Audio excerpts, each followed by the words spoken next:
As evening drew near, a dusty rider on a tall bay stallion approached a lone tavern on the northeastern road. The traveler tossed the reins to a young stable boy, who rushed up to him and stepped onto the creaky porch. A broad cloak, hanging in loose folds, concealed most of his lean, broad-shouldered frame, though the silhouette of a sword on his left hip was unmistakable. Thick chestnut hair, woven into a long braid down his back, along with his beard and mustache, marked him as a member of one of the many mercenary groups that had spread across the Russian Empire over the past decade. Yet the deep, dark, violet eyes, shimmering with emerald flecks, and the fine features of his face unmistakably revealed a noble heritage from the highest bloodlines of Caleron. Dressed in gaiters and a skirt, he might have passed for someone from Akgiriel, far from these northern Uriel foothills in the rural eastern province of Rosha. At the door, the traveler glanced back to see the servant leading his horse into a small, weathered stable with a shingle roof. The animal balked, pulling back and trying twice to tug the reins free from unfamiliar hands. A quiet but firm command from its master soon settled the steed. An observant onlooker, noting the quiver of arrows and the bow strapped to what was once a fine saddle, would surely recognize in this newcomer a figure known across both sides of the Alban Mountains throughout East and West Rosha, Paynor, the Free Duchies, Zbedosh, the land of the Kaisaks, beyond the Silver Mountains and along the coast of the Central Sea, Brent the Archer, eternal outcast and wanderer, mercenary and adventurer. Bending his head to avoid hitting the low lintel, Brent stepped into a grimy, poorly lit room with 4 rough wooden tables. Reddish reflections from the fire, where the innkeeper was busy roasting something that might have been a small ram or perhaps a large mongrel, illuminated 2 of the 4 tables, which were already occupied. At one table sat 3 traders hawking everyday goods in the local villages. A hefty jug of beer and 3 mugs sat in front of them. Across from them sat a man in a dark cloak, under which glinted a richly embroidered garment of southern style, his head crowned with a white turban adorned by a peacock feather. Brent couldn't catch a clear look at his face, for the man sat with his head low, seemingly searching for something at the bottom of his wine cup. One quick glance was all Brent needed to confirm that this tavern was no different from the hundreds like it scattered along Roshan's roads. He took a seat at an empty table with his back to the wall and his face toward the room.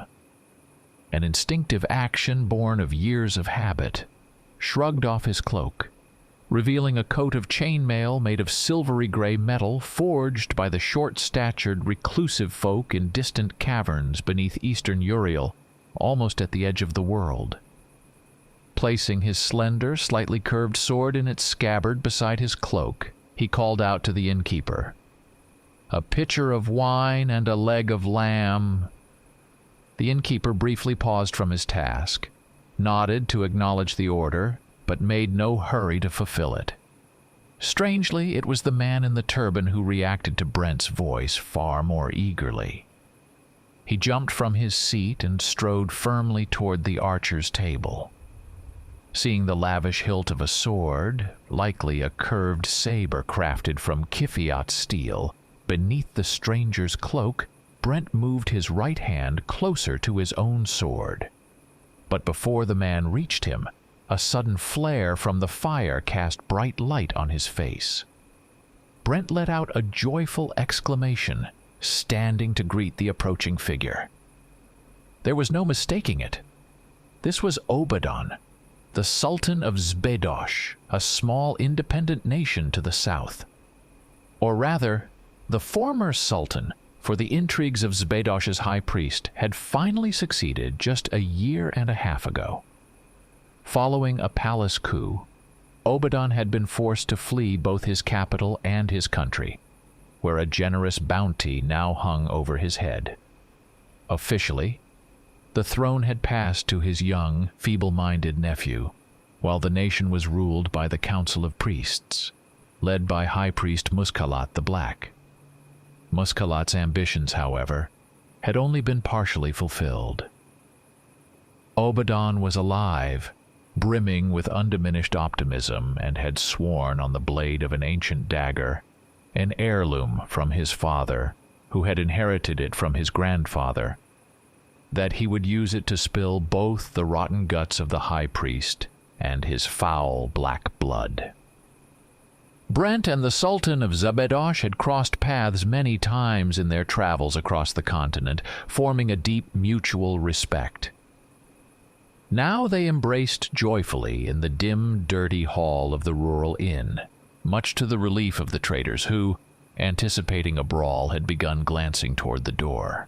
Obadon moved his wine pitcher over to Brent's table and, grinning broadly, proposed a toast to their happy reunion. Brent drained his cup with pleasure, while the Zabadoshian, merely sipping his own, grimaced and shook his head in disappointment. "Obadon, don't you like the wine here?" Brent asked, amused. "How can you drink this swill? It's vinegar mixed with dragon's bile.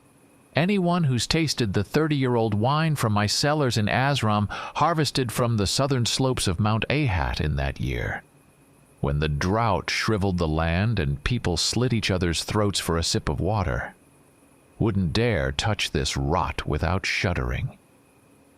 Sorry, I've never had the honor of tasting the grape juice from the Sultan's palace cellars, but this wine is no worse than the sour stuff they serve weary travelers in the taverns of your capital, and I've seen enough of those taverns, trust me. I think I'll have another cup if you don't mind." Brent refilled his cup, gesturing for Obadon to join him. "You know my friend Azram is far away, and I can certainly finish this vessel. My first decree upon reclaiming the throne will be, O Brent, a law enforcing the death penalty for any tavern keeper serving bad wine and making weary travelers wait hours for their roast." Obadon's last words were spoken a bit louder than the start of his speech, and he even pounded his fist on the table. No sooner had the sounds of his voice faded than the innkeeper magically appeared beside the table with a deep plate filled with hot roasted meat, drowning in thick gravy. He set the dish down, added 2 flatbreads, and placed bunches of basil and parsley on the side for good measure. Brent pulled a handful of copper coins from the leather pouch fastened to his belt, but did not hurry to hand them over. Looking into the innkeeper's honest, loyal eyes, he said, "Tell me, my good man, is this luxurious dinner perhaps courtesy of the fact that in the last 2 villages I passed, I didn't see a single dog? And come to think of it, I didn't notice any barking or yapping here in your yard either." A mix of fear, confusion, and surprise flooded the good man's face so genuinely that neither Brent nor Obadon could hold back a thunderous laugh. "Just a joke," Brent managed to say through his laughter, "though it's still suspicious. Here, take your copper. You'll get twice as much if you bring us another pitcher of wine and a couple of candles. It's as dark in here as a demon's stomach." "There are no candles, noble sir," the innkeeper muttered. "Then bring a bowl of tallow, at least, and make it quick." Without speaking, Brent and Obadon pulled out their daggers. Brent's was a plain, narrow blade with a bone handle, while the Sultan of Zabedosh's was a curved, wide blade with mysterious symbols along its edge and a deep blood groove, a nightmare in the dreams of Muskalat the Black. Though they only needed their weapons to carve the meat, the sight of their glinting steel made the innkeeper hurry as fast as their laughter had chased him off. After a hearty laugh, they dug into the roast, which, as it turned out, was a decent leg of lamb. They washed it down with great gulps of wine, and Obadon seemed to forget the disgust it had previously inspired in him on an empty stomach. Brent leaned back in his chair, feeling the warmth of the meal settle comfortably within him. The crackling fire cast a warm glow over the dim tavern, and the shadows danced along the rough-hewn walls. Abaddon was recounting tales of his adventures in distant lands, but Brent's thoughts drifted to a recent encounter that still weighed heavily on his mind. It was not long ago that rumors had reached Brent's ears about a notorious bandit terrorizing the old forest road that wound through the dense woods of eastern Uriel. Merchants spoke in hushed tones of a phantom who struck without warning, leaving shattered wagons and lifeless bodies in his wake. The bandits' attacks were becoming more frequent, and fear gripped the hearts of those who relied on the road for trade.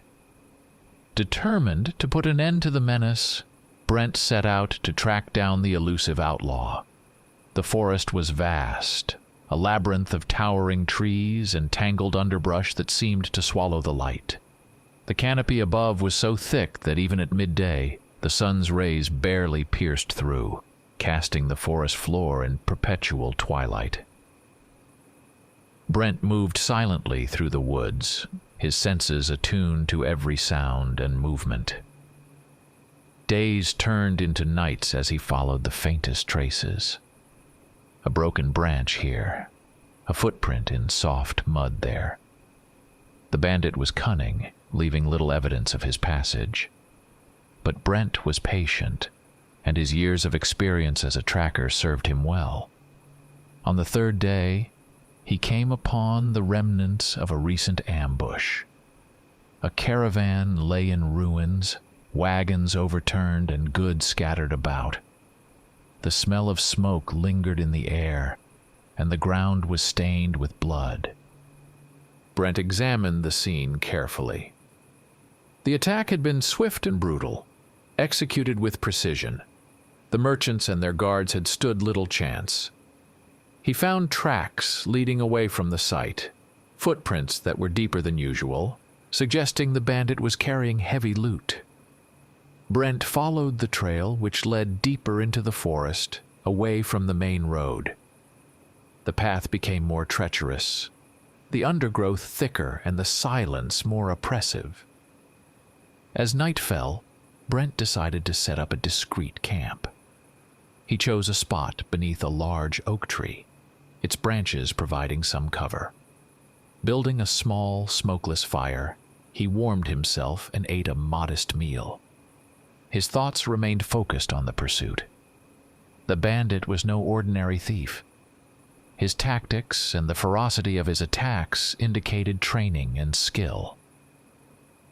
The next morning, Brent continued his pursuit. The tracks were fresher now, and he felt he was gaining ground. By midday, he noticed the forest began to change. The trees were older, their trunks wider, and the air grew cooler. It was as if he had entered a different realm within the woods.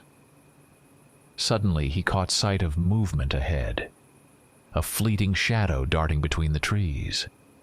Brent crouched low, his hand instinctively reaching for his bow. He nocked an arrow and waited, his eyes scanning the forest for any sign of the bandit. Minutes passed, but there was no further movement.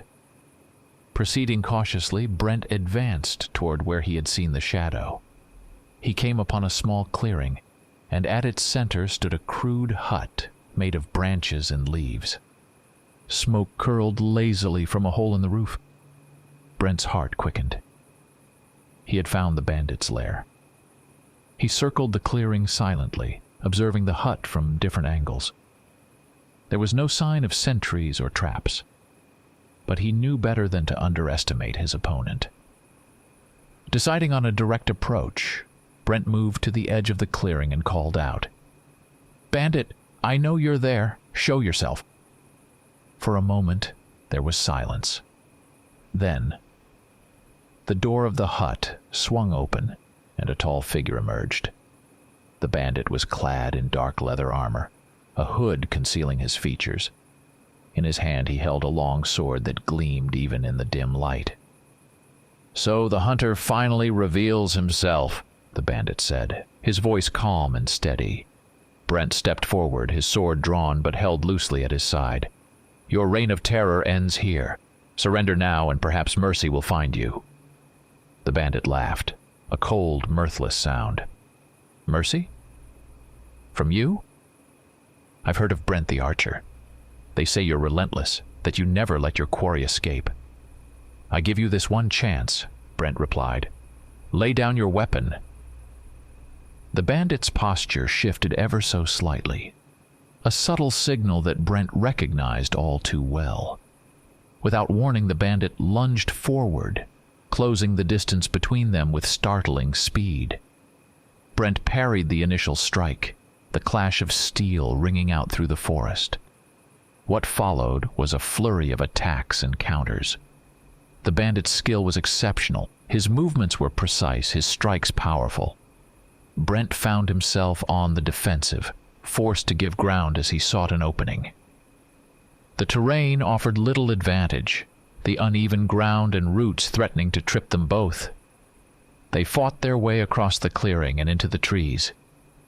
The bandit used the environment to his benefit, maneuvering Brent into positions where his footing was unstable.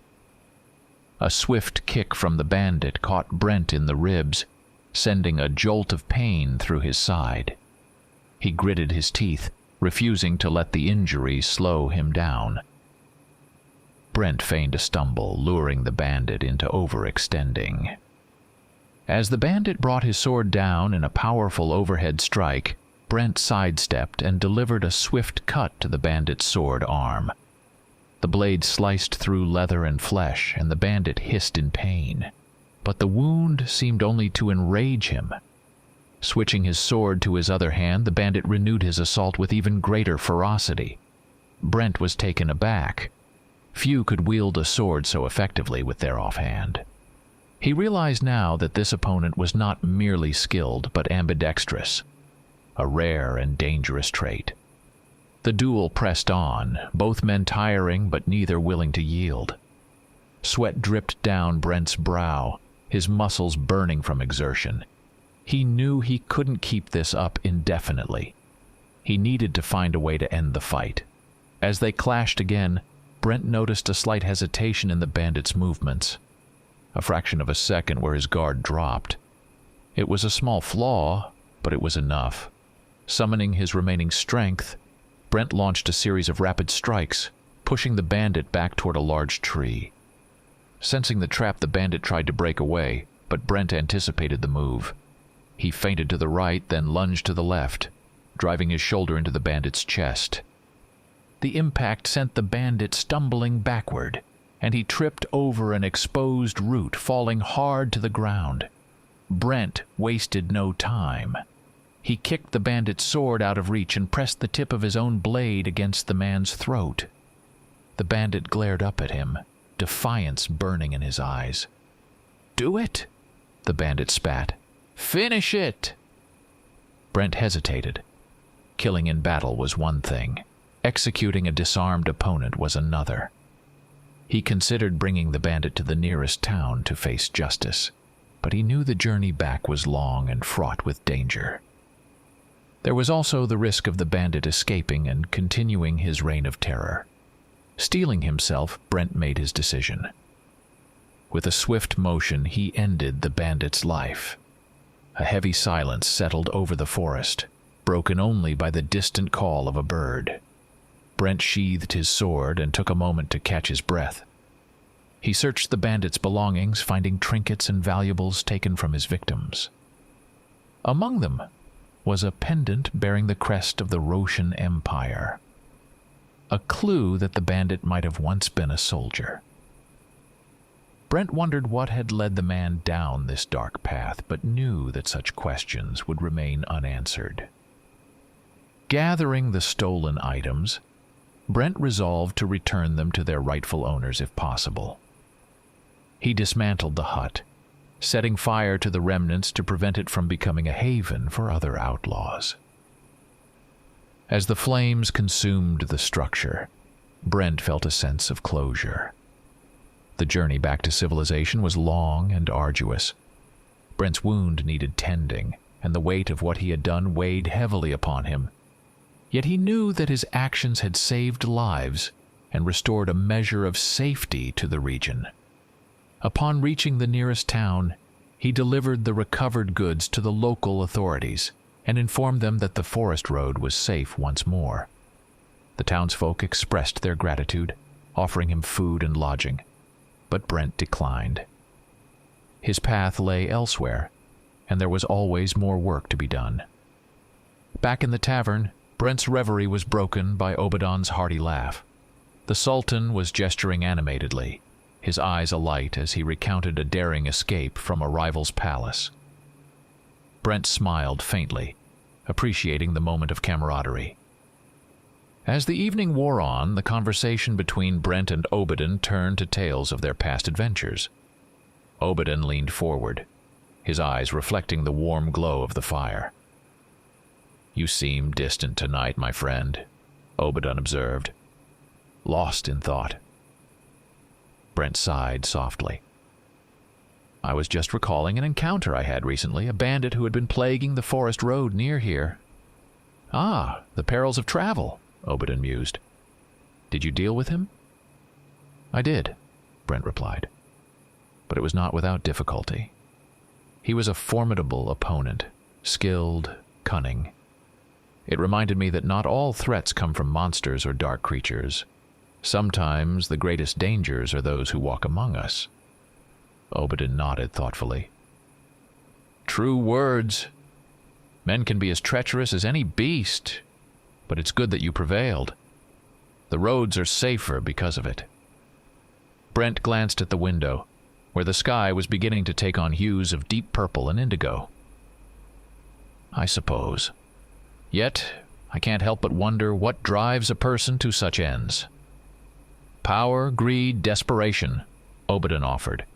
"The world is full of temptations and pitfalls. But it's up to men like us to stand against them." Brent smiled wryly. "Ever the optimist." Obadon chuckled. "One must be, in times like these."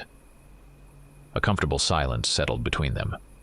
The tavern had grown quieter, the other patrons having retired for the night. The fire had burned low, and the shadows in the room stretched long. Brent's thoughts drifted once more, this time to the broader journey ahead. The road was unpredictable, filled with unseen challenges. But he felt a renewed sense of purpose. There were still wrongs to be righted, people to protect, and perhaps even mysteries to unravel. "The night grows late," Obadon remarked, rising from his seat. "We should rest. Who knows what tomorrow will bring?" Brent nodded in agreement. Indeed. A good night's sleep would do us both well. They settled their tab with the tavern keeper, who seemed relieved that no further excitement had occurred. Climbing the creaky stairs to their modest rooms, they bid each other good night. Lying on his straw-filled mattress, Brent stared at the ceiling, listening to the sounds of the night. The distant hoot of an owl, the rustling of leaves in the wind. It was a symphony he knew well. Sleep came slowly, but eventually he drifted into a dreamless slumber. The sun had long since sunk behind the distant forest, casting the sharp peaks of the Alban Mountains in a crimson glow. Through the small, slit-like window, they could see the massive, deathly pale form of the elder sister moon rising above the mountains. With a bowl of burning tallow and a fresh pitcher of wine, the innkeeper returned. He shuffled across the room with strange, almost stiff steps and set the items down in front of the friends. As Brent handed over a few more copper coins, he noticed an unnatural gleam in the innkeeper's beady little eyes. "Hey, friend," he called out. "Have you had a bit too much while filling up our pitcher?" "No, I haven't," the innkeeper replied, his voice low and with a rare boldness that made both men flinch. "How dare you speak to my friend that way?" Obadon's voice rose, but the innkeeper ignored him, turning on stiff legs and walking away. Outraged by such disrespect, Obadon started to rise, intending to teach the man a lesson, but Brent leaned over the table and held him back. "Wait, he's either insane or—" He never got the chance to finish. With a loud, inhuman roar, the innkeeper tore open his rough homespun shirt and dropped to all fours. Everyone in the room leapt up, watching the transformation in horror. As the innkeeper's scream turned into a beastly howl, his body became covered in thick, matted brown fur. His fingers shortened, his nails grew into long, curved black claws, and his face stretched and morphed, transforming into a creature's snout. "A werewolf," Obadon whispered, his lips pale, while Brent made a protective sign with his fingers to ward off evil. The terrifying creature, something between a massive wolf and a bear, stood in the middle of the room, bracing itself on a pile of tattered clothes that moments before had been the innkeeper's attire. Its red eyes, glowing with an otherworldly light, shifted from one patron to another, and from its half-open maw, revealing teeth as long as a man's finger, hot saliva dripped onto the floor.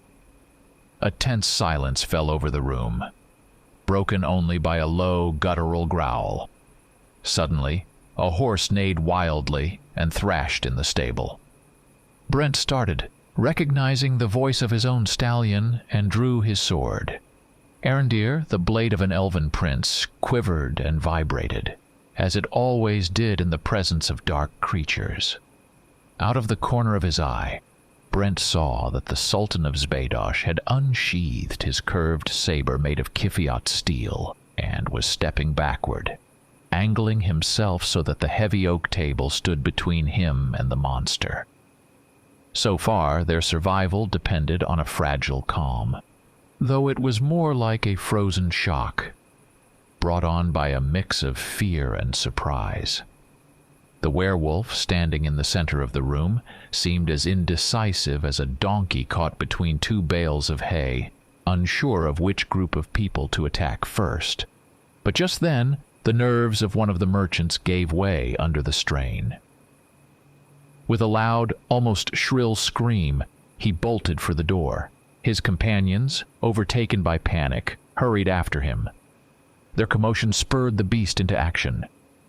In 2 leaps, the werewolf crossed the distance from the center of the room to the nearest victim, knocking the man flat with a swipe of its clawed paw. He rolled across the floor, clutching his shoulder, which had turned into a bloody mess of flesh, muscle, and shreds of clothing. The beast did not stop, but leapt onto the next man, snapping its powerful jaws at his skull, which cracked with a savage twist of its neck.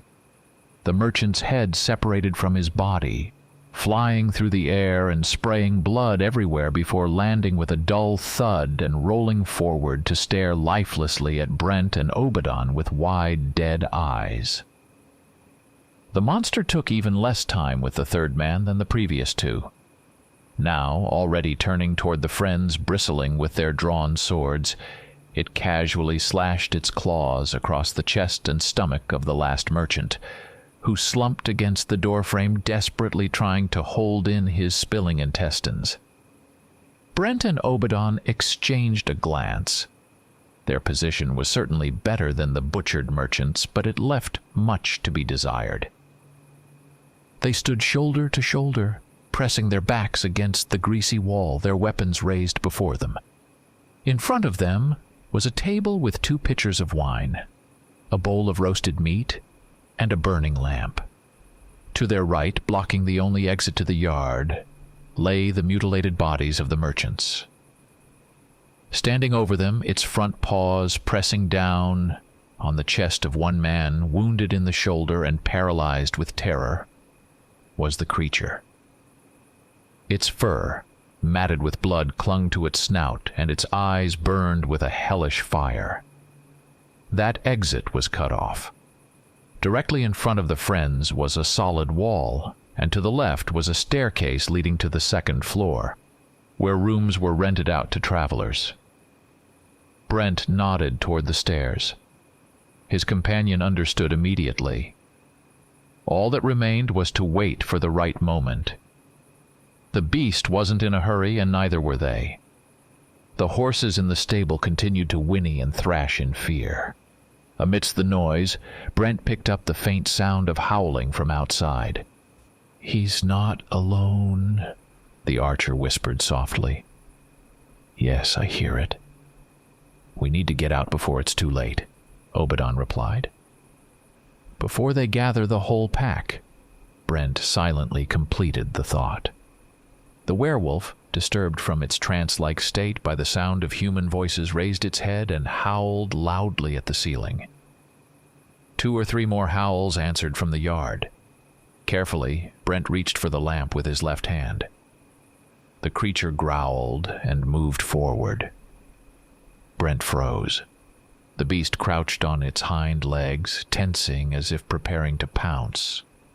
Sensing that there was no more time to wait, Brent quickly grabbed the bowl of burning oil and, just as the creature lunged, he shoved the table toward it with all his strength.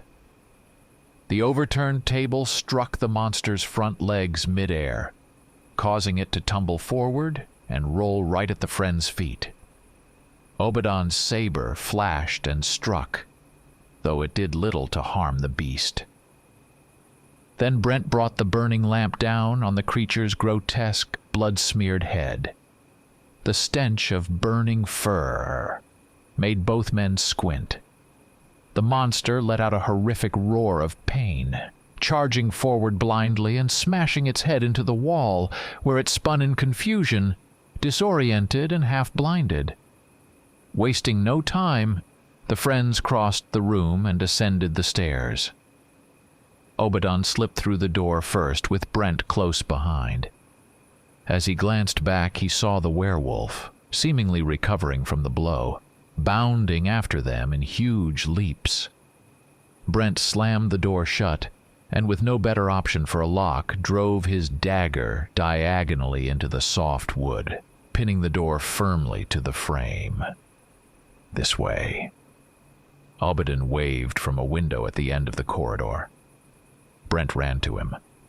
Right below the window was the roof of the stable, where the terrified horses thrashed and kicked.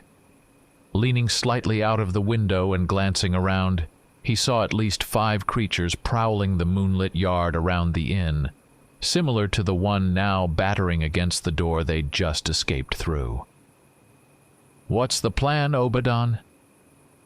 "I think we should make our way to the stable roof, get to the horses, and—" "You're right, let's go. I don't think that door will hold for long." "Then I'll go first." Obadon climbed onto the window ledge, but suddenly paused. "Strange," he said, turning to Brent. "I was certain I'd behead it. The strike was precise, but the blade bounced off. This saber is Kifiat steel, and it's never failed me before."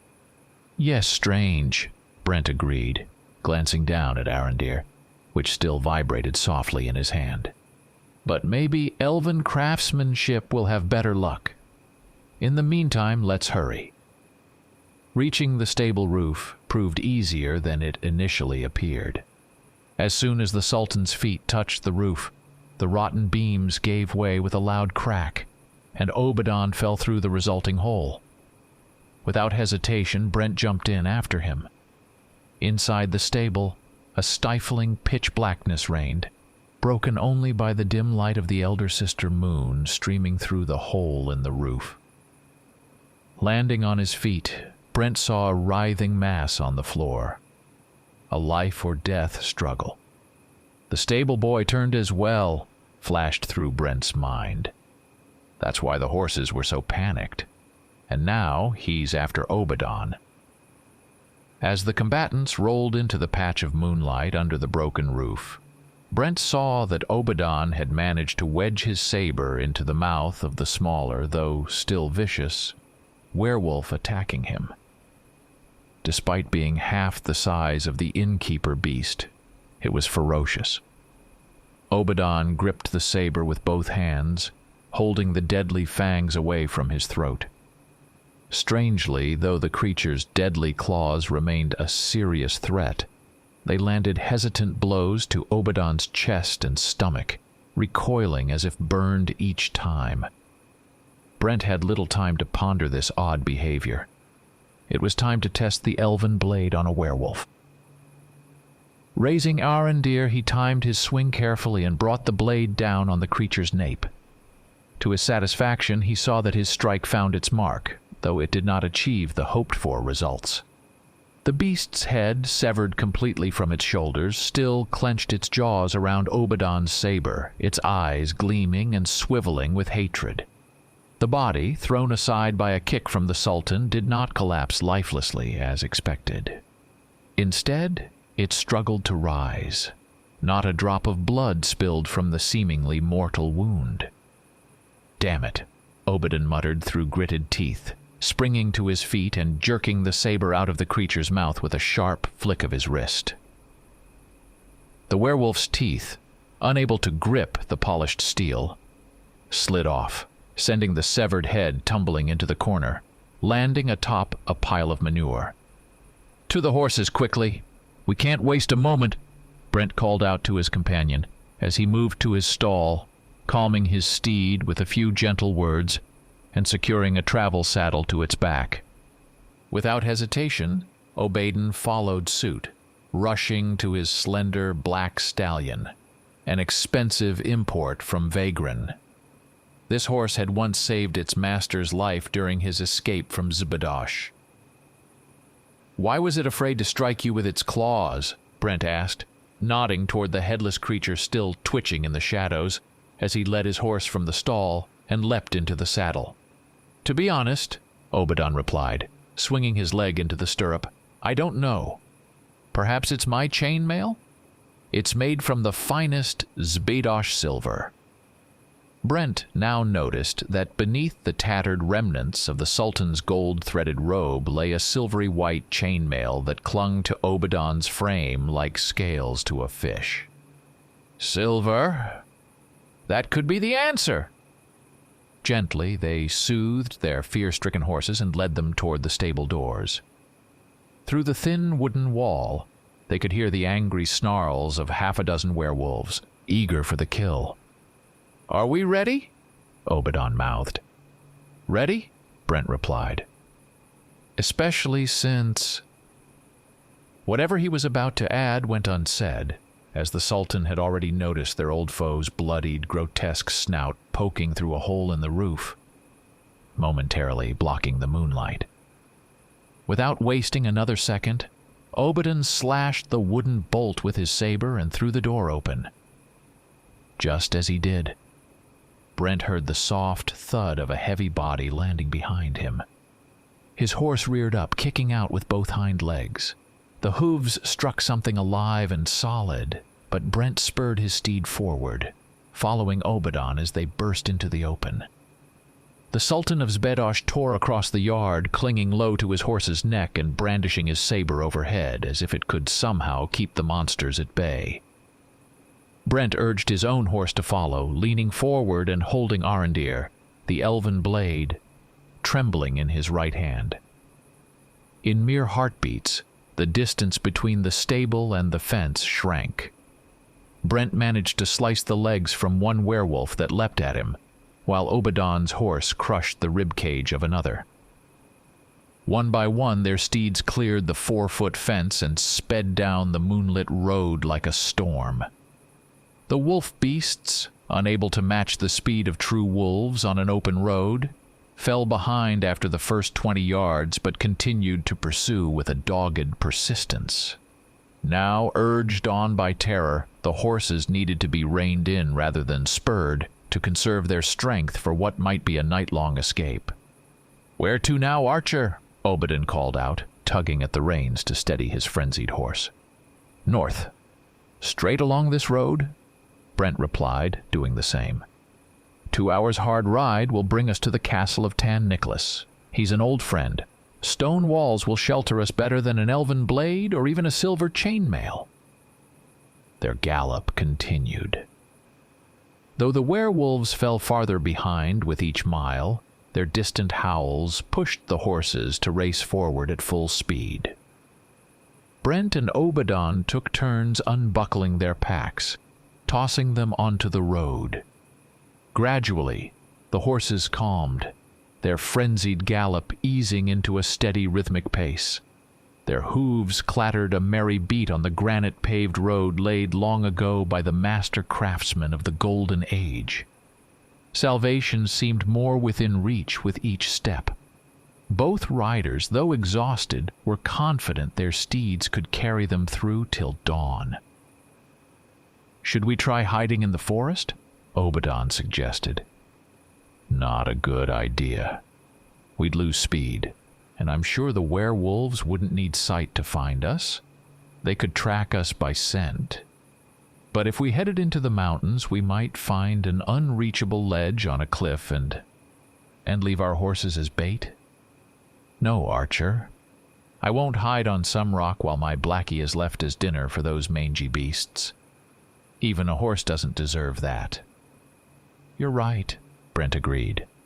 "By the scythe of the high priest and the right leg stand of the sacrificial altar. The only way forward is to stay on this road."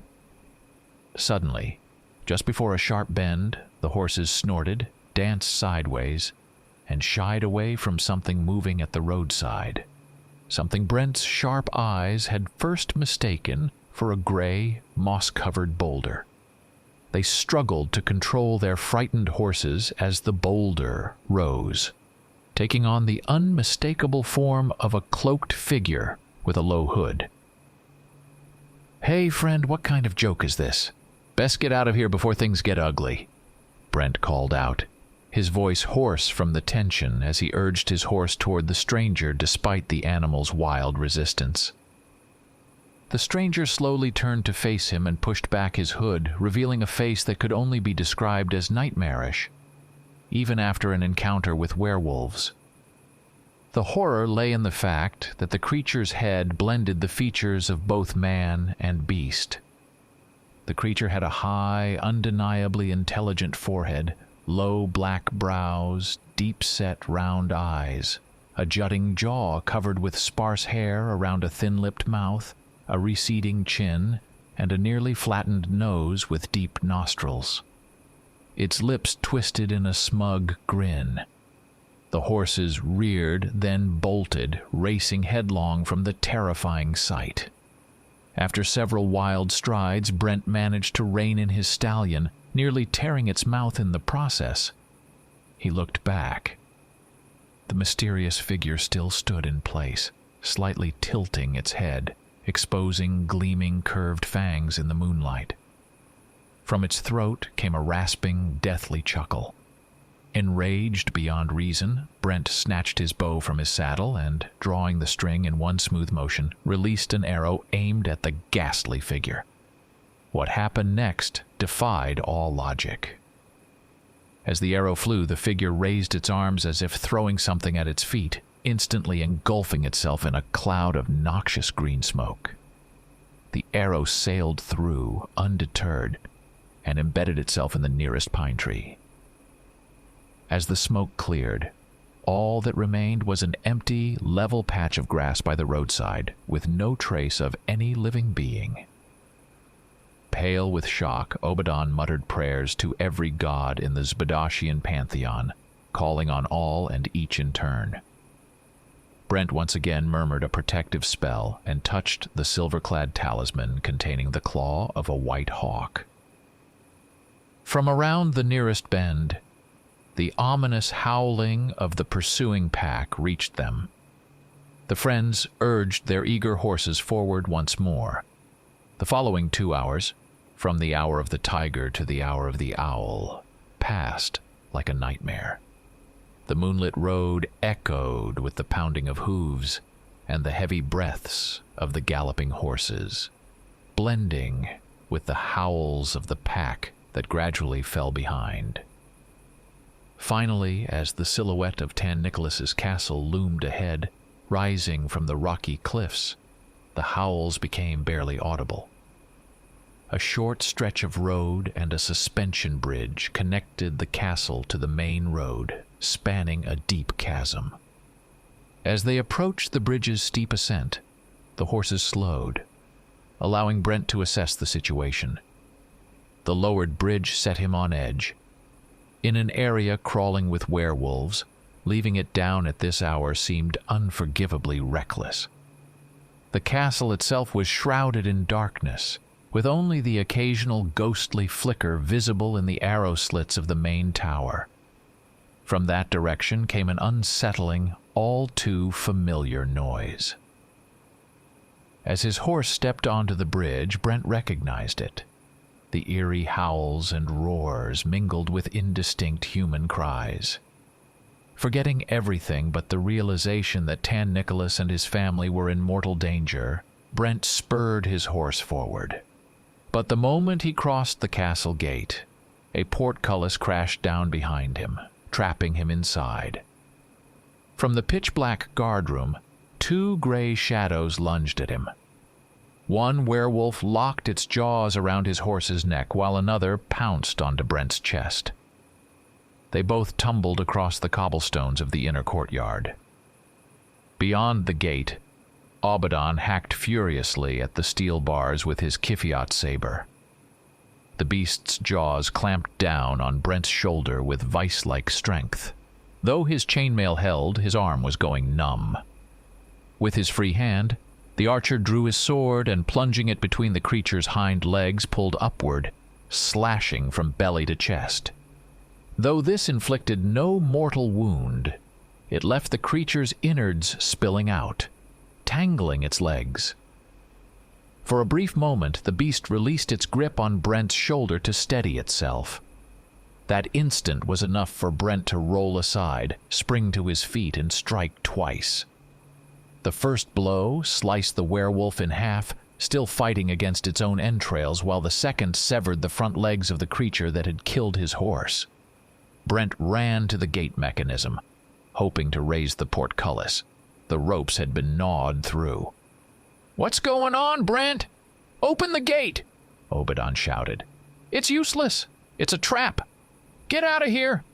"No, I can't leave you." "Listen carefully," Brent said, pressing his face to the bars. "Do you hear the howls from the road?" "I hear them. That's..."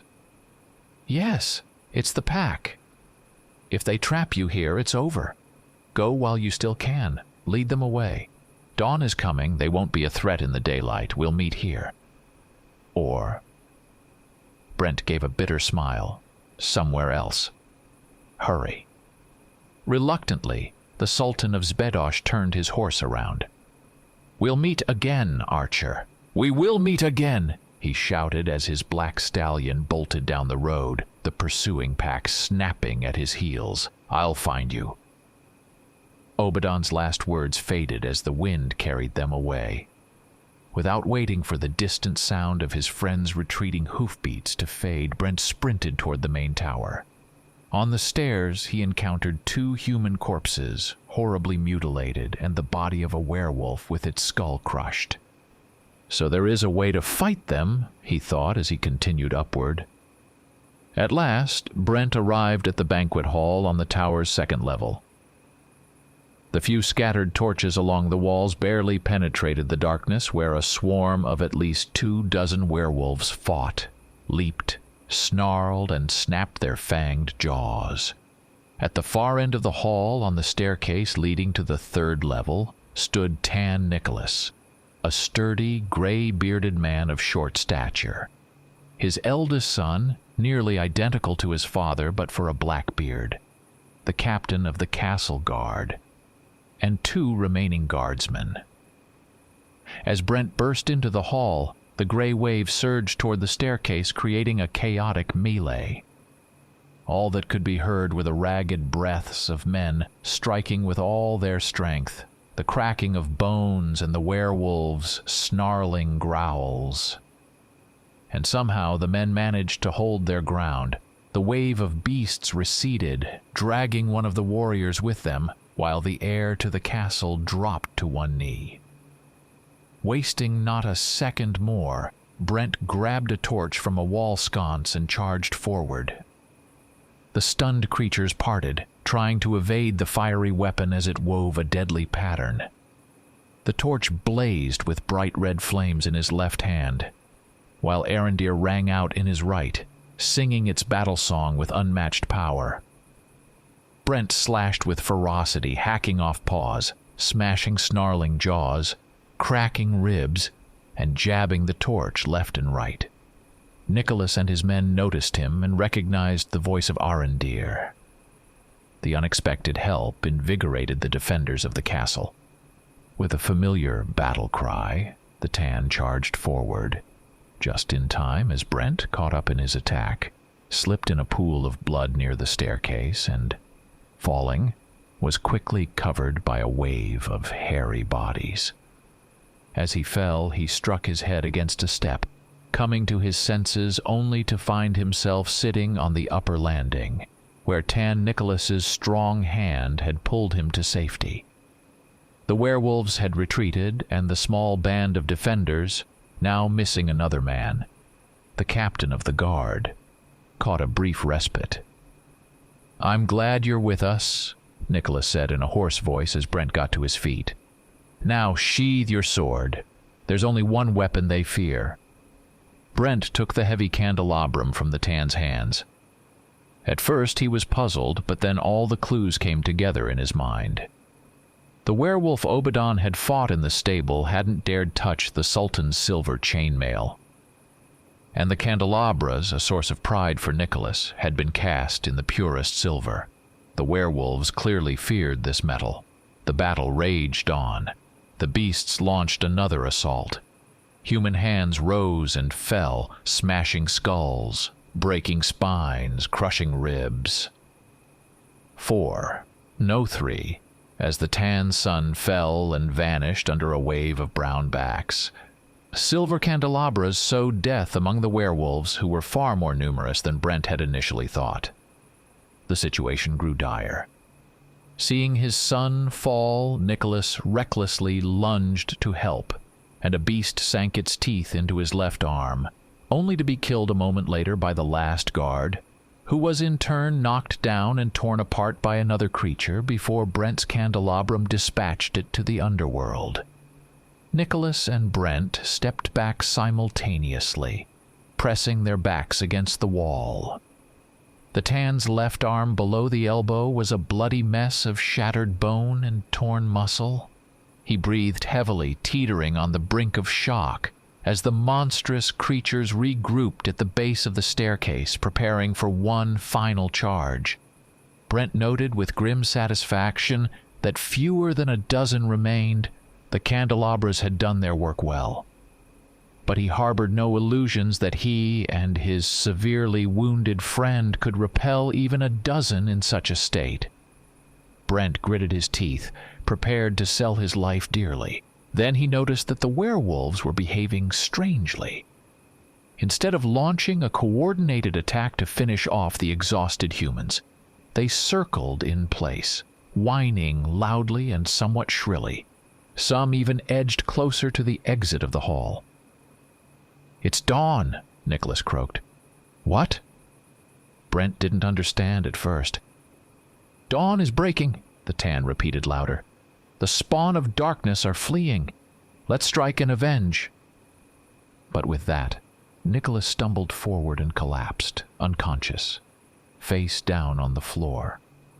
Brent now noticed the faint first rays of the saving sun filtering through the arrow slits and narrow windows. One by one, the creatures left the hall, retreating to some hidden place where they could transform back into ordinary, unremarkable humans, lying low in that guise until the next night of bloodshed. They would escape whole and unscathed. Brent looked at the mutilated bodies of the men, at Nicholas, barely distinguishable from the dead, recalling the inn, the merchant clutching his spilling entrails, and his companion's head staring lifelessly at the friends with glassy eyes. A wave of cold rage surged within him, drowning out every other emotion. This Brent knew no mercy, no pity. Like a hurricane, he charged at the retreating werewolves, who now thought of neither attack nor defense, driving them from the tower and leaving hairy corpses in his wake. Many of the creatures had already begun their reverse transformation and were utterly helpless before his lethal candelabrum. Finally, a last battle, or rather a slaughter, unfolded before the portcullis trapping Brent, which now became a death trap for his enemies. The last, fully or partially transformed creatures fell on the cobblestones beside the body of his fallen horse. By now, the sun had risen high enough that its rays, touching those who had not fully transformed, completed the process. Those who hadn't reverted to their original form in life regained it in death. Only now did Brent feel the weight of his exhaustion. But there was no time to rest.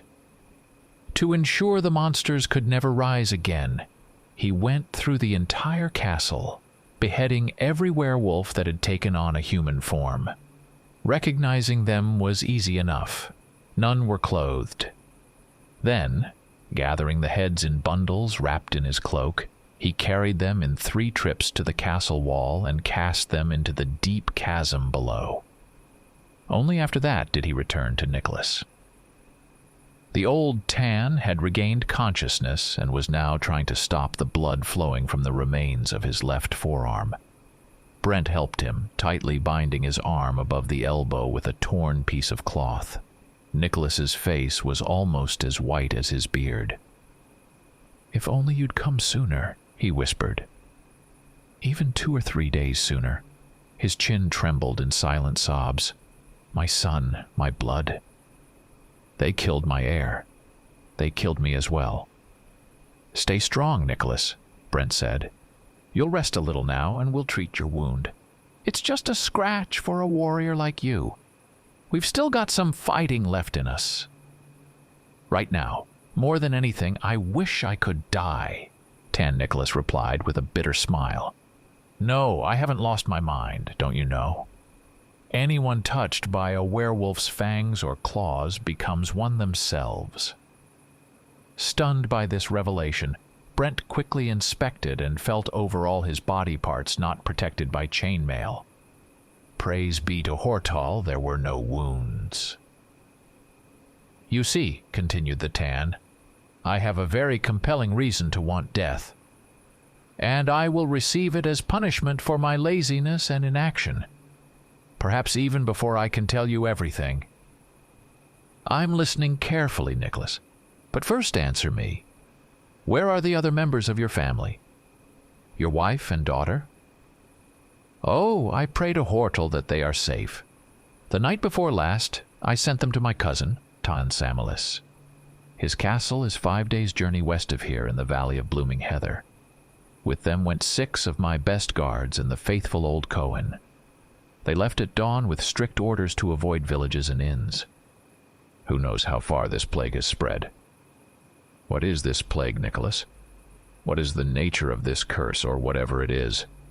Curse of Caraman. Where did it come from? How can it be fought?" Brent asked, unable to contain his frustration. "You're impatient. Youth! Youth!" The Tan's bloodless lips curled into that same bitter smile. "It's only right, speaking to a dying man, and my death is near. I haven't enough blood left in me to fill a dove." Brent gritted his teeth, helpless in the face of the inevitable. "The trouble," Nicholas continued, "is that I can't confidently answer any of your questions. I know as much as you do. Such cases have occurred before in this country, but they were rare. Werewolves were always dealt with before they could do significant harm. It was in the chronicles, recalling those incidents, that I first came across the idea that silver is deadly to them. But I digress, and time is short. This began about 2 moons ago. At first, everyone believed it was merely a recurrence of previous incidents, and that it would pass. Oh, how dearly we paid for our complacency. The number of werewolves grew steadily, like an avalanche in the mountains. 1 stone, then 2, then 4, 10. And soon they crashed down on us. Villages turned into werewolves en masse. And here's the worst part. The chronicles claim that werewolves transform only during the full moon. But in our lands, the transformations were happening every night. Each night, their numbers grew, and the number of humans dwindled. I tried to fight, but it was already too late. So I began sending messengers to find you. Brent, I can't shake the feeling that this isn't mere chance, but the work of some dark will, black sorcery. But where is its source? Things grew unbearable after that. All the villages around here became populated by werewolves. 3 days ago, a pair of monsters broke into my castle. We killed them, of course, but it was the beginning of the end. So I sent my wife and daughter to my cousin. Yes. Brent, find them, no matter the cost. No matter what happens. My soul will not rest until I know they are safe. Nicholas fell silent for a long time. When he opened his eyes again, Brent asked, "How is your wound? Can you speak?" "Worse than ever, but that's for the best," the Tan replied. "I'm dying, and my death will go unavenged. My son, my heir, has died before me."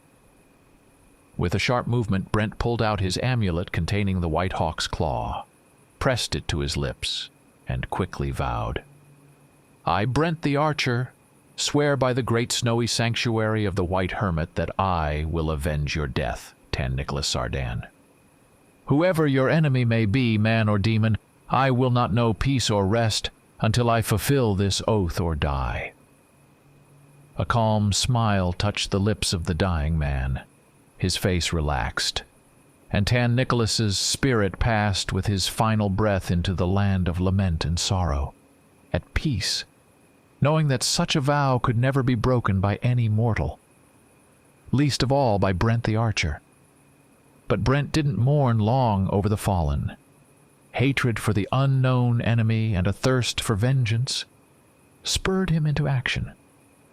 Soon, a funeral pyre burned in the castle courtyard, consuming in its roaring flames the bodies of Tan Nicholas, his son, and the warriors who had stayed true to their lord until their last breath.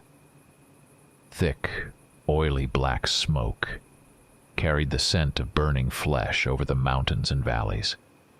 Brent, having retrieved his bow and quiver from the saddle of his dead horse, slipped into a hidden, little-known room in the castle's basement. From there, a secret passageway began. Brent entered the basalt-carved tunnel with his sword drawn, though Arendir remained silent. No danger lay ahead. He lit a prepared torch and descended the steps, unaware that Obadon, having finally returned, was hoarsely calling for him at the castle wall. The underground passage ended in a small, inconspicuous ravine far from the castle, marked only by a black pillar of smoke rising over the mountain. From there, Brent continued onward, guided by little more than instinct and the resolve to find and destroy his enemy. Toward noon, he stopped by a stream, rested, drank cold water, and, sitting on the soft green grass beneath a fir tree, performed a search spell as well as he could in such conditions. He waited a few minutes for the results, and they came. The spell had worked. The source of the dark magic lay northeast, 2 or 3 days' journey on foot into the mountains. The knowledge settled in his mind effortlessly, as it always did with a successful search spell. After a brief hour and a half of restless sleep, Brent rose and set out to the northeast.